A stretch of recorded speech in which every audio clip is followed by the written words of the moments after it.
ഒരു ക്രിസ്തു ഭക്തൻ്റെ പ്രത്യാശയ്ക്കൊരിക്കലും ഭംഗം വരുവാൻ കാരണമാകരുത്.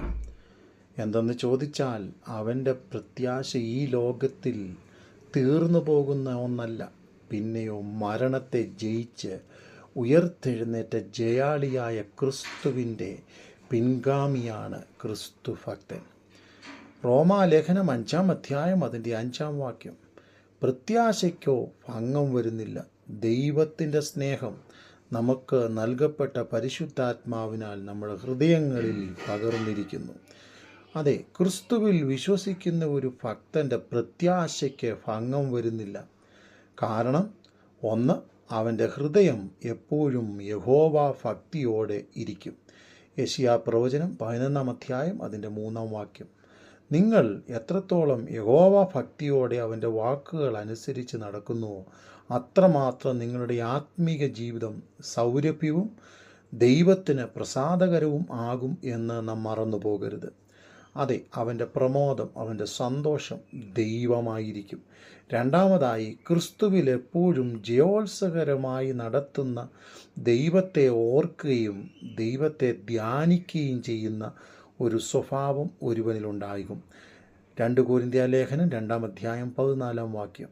മൂന്നാമതായി, നിങ്ങൾ വീശേണ്ട വാസന സ്നേഹത്തിൻ്റെ വാസനയാകുന്നു.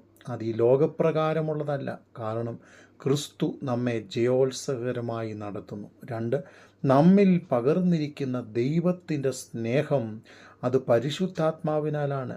അത് മത്സരത്തിൻ്റെതും പകയുടെയും വിദ്വേഷത്തിൻ്റെയും തകർത്ത് കളയുന്നതും അല്ല, പിന്നെയോ ഒരുവനോടൊരുവൻ ക്ഷമിക്കുന്നതും ഒരുവന് വേണ്ടി മറ്റൊരുവൻ പ്രാർത്ഥിക്കുന്നതുമാണ്.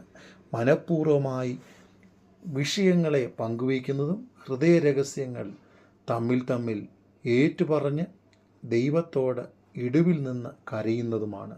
അതുകൊണ്ട് പ്രത്യാശയ്ക്ക് ഭംഗം വന്നു കഴിയുമ്പോൾ സ്നേഹം കുറഞ്ഞു പോകുന്നു, ദൈവത്തിങ്കൽ നിന്ന് അകന്നു പോകുന്നു, ദൈവിക വിശ്വാസം ഇല്ലാതെയായി പോകുന്നു, പരസ്പരം തോൽപ്പിക്കുവാൻ നാം നിലനിൽക്കുന്നു. അതുകൊണ്ട് നമ്മുടെ പ്രമോദം കർത്താവിനോടുകൂടെയാകണം. നാം ക്രിസ്തുവിൽ എപ്പോഴും വാഴുവാൻ അല്ലെങ്കിൽ ജയോത്സകരമായി നടത്തപ്പെടും എന്നുള്ള ഒരു വിശ്വാസത്തിൻ്റെ ഉറപ്പ് നമുക്കുണ്ടാകണം.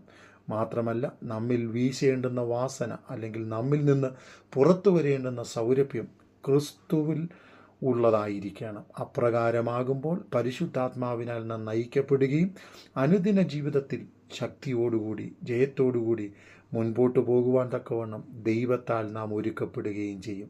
മറിച്ച് ദൈവസ്നേഹം